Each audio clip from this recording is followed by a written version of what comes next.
അസ്സലാമലൈക്കും കൂട്ടുകാരെ, നമുക്കൊന്ന് കടൽ കാണാൻ പോയാലോ?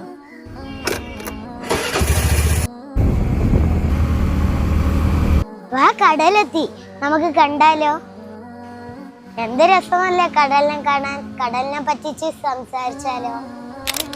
ഈ കടൽ എത്ര വലുതാണെന്ന് അറിയാവോ? അതിനേക്കാൾ കരുണ ഉള്ളതാണ് അള്ളാഹു.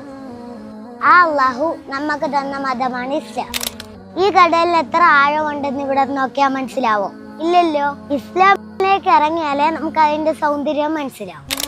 കടലിന്റെ വേറൊരു പ്രത്യേകത പറയട്ടെ.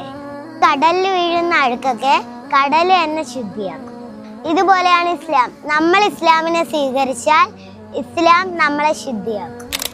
ഈ കടലിനെ നമുക്ക് കഴിക്കാനുള്ള മീനും വെള്ളമൊക്കെ കിട്ടൂലേ, അതുപോലെയാണ് ഇസ്ലാം.